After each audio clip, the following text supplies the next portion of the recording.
having me. And it's nice to have you on the line all the way from the UK. People point out that it's everywhere floods. In fact, since you've been in the UK, have you witnessed flooding? Yes, I have a Oh, couple of places, but it's not as massive as the Ghanaian floods. okay. So I guess you know two places you can say you know well. Yes. Maybe Accra or some part of Ghana, and of course where you live currently. What do you think is responsible for our problem? Uh, and for the Ghanaian issue, I can put it down to two main things. I can put it down to people's behaviors and, of course, governance, weak governance. Weak governance, by that, what I mean is we have the laws, but we are not enforcing them. And the other question is that are we even sure that the law is fit for purpose? Is it time for us to consider reviewing those laws we have? If it is, then we have to obviously take drastic measures to ensure this is done. And on the behaviors, you will see that there are dustbins provided, but people will still litter on the street, litter in gutters and all of them. So we need to change our behaviors as well. But in all of this, what I think is that when the laws are biting, people will be put in line. Because the same Ghanaians travel out of Ghana to other places and they comply with the laws. But whilst they are in their country, the opposite is the case. What is the main thing there? Do we need education? Is it education that we need? Is it that we lack discipline? We've got to look at it holistically and see how we can address these things. Because you see, every year these things happen. Every year these things happen. And it saddens my heart that we lose millions of cities year in, year out, yet we don't seem to find a solution to this menace. I see. You say okay. So you mentioned two things: the behavior of people, and then you are also talking about weak governance. But you then go back to weak governance. That weak governance is the one way to correct the behavior. Yes. So once we get the governance right, once we get the laws reviewed and enforced to the latter, people will be checked. People will be whipped in line. Because I do not see why. So, for instance, I give this is an example out of context, but let me just share this with you. In the UK, there are speed limits, right? When you are driving, there's no policeman standing on the road to stop you for overspeeding. If you jump the wrong light, if you go through bus lane and things, when you get back to your house, within a couple of days, you receive a ticket that you've been fined to pay. Nobody is chasing you, mind you, and nobody will force you to pay. But if you don't pay, it starts increasing in interest. So everybody wants to avoid that. So they follow the rules to the latter. In Ghana, the opposite is the case. People will drive even without driver's license. A policeman sees them, and all they do is, I know this person, I know that person. They let them go.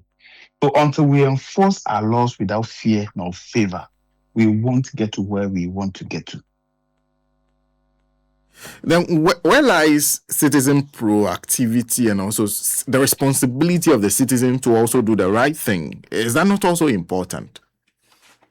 That could come from education. A lot of the time, people know to do the right things, but how to do them is the challenge. Also, people may not have the right information, so they are not able to do the right things. It still boils down to education. In my view, we've got, when we were in primary school, JSS, we were told that we have 9 studied and written languages. Maybe we can break these things down, provide some short education bits that will inform people on the right things to do. Let's ensure that we have drains desilted. Let's ensure we have dustbins and skips at the right places. Also, the people who are supposed to clean the streets, who are supposed to empty the bins, they should do it on time. Because if there's space, people will empty it in there. But if the dustbins are filled and it's not being picked up, they won't find anywhere to do it than to throw it in waters.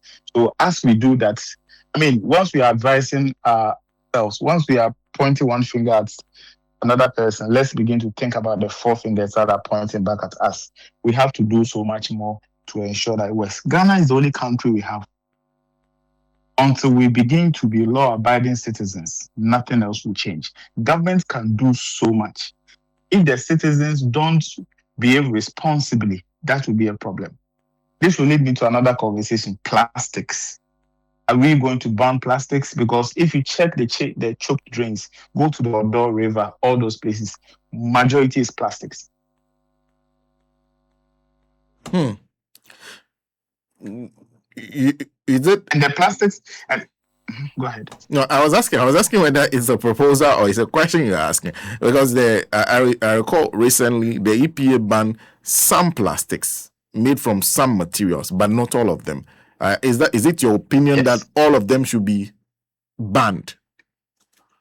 We are not at the position to ban everything completely, but I believe that it has to be in phases.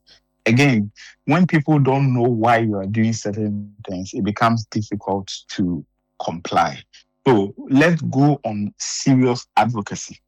Let's educate the people, provide some good timelines so we can review every action we are putting together. Because we are all trying to create that circular economy. And how do we drive that? We don't have to just use garbage in, garbage out. It has to stop. We should get to that point where people fully appreciate and understand what they have to do. And after that, government will start sanctioning. In the UK, there's something they call simpler recycling, where every office, all of that are supposed to segregate their waste, right? If you don't do it right and it's done wrongly, you may be fined for it. And when they rolled out this thing, there were a lot of education about it, awareness creation, and all that. Let's start with that. When we begin to do that and the education really gets to the people and they understand what it is they have to do, with the resources that government provides, we should be able to deal with it. Also, this waste management, if their Zoom Lions capacity is not enough, government should consider empowering other people to also get into the fray. Because I believe that if we have regional waste collectors, world class businesses that are based in every region supporting waste management, we can do better than what we are doing right now. Monopoly sometimes does not help. Perfect competition does. So let's begin to think outside the box and see how best we can improve the entire waste management value chain, because it is one contributor to the flooding. And let me then conclude by asking you, there are those who put this, and I spoke with a geography professor who was of the opinion that what we are confronted with is a matter of the things we do versus the environment. Is the environment reacting to our recklessness? That until we act in a manner that recognizes that we do not exist alone as people, that there's water to think about, there are the trees to think about, you must make space for all other animals, that until we start to do that, we'll continue to have these problems. Do you agree that we are basically acting in a way that will put us in an ultimate clash with nature, which will never survive? If there's any word or number like 1,000%, I would say yes, I agree with him. Because human actions is the reason we are where we are. This whole conversation about climate change, it still boils down to human behaviors, right? We don't do what is right. Meanwhile, we know what is right. So let's go back to the basics. Let's inform the people. After we inform them, we start applying the law and start punishing people. If we see, or if people see that there are some serious punishment being meted out to people violating these rules and laws, you begin to see that there will be that change. Again, I cite this example again. People travel out of Ghana to other places and they conform to the laws. Why is our own case different in our country? They conform to the laws when you go to other places. But in Ghana, no. Yes. Why is the case? Then the reason is they enforce their laws without fear nor favor. Whoever you know, even if the president is at fault, he will resign honorably. He will be whipped. They will take him to the process and you will see that it is fair. But in our spaces, the opposite is the case. If I have a problem with you now, with somebody, and I know you, I'll call you. Can you go and petition on my behalf? That's what we do. And after doing that over time, it becomes a pattern. Everybody toes the same line to the point that now people don't believe in going through the process to assess services.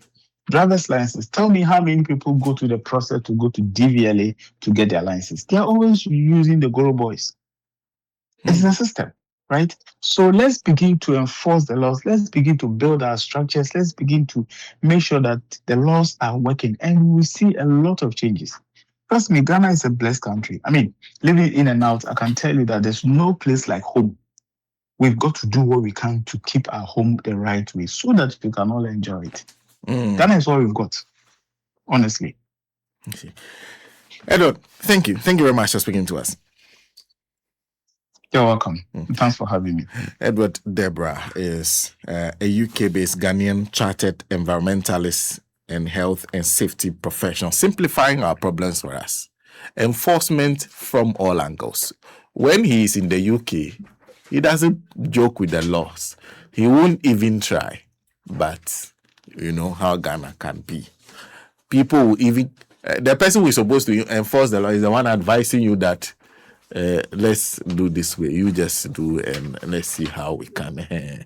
Nowadays, people are not... They won't even wait for you. They will be proposing a way out. That's how we conclude the show for today. I apologize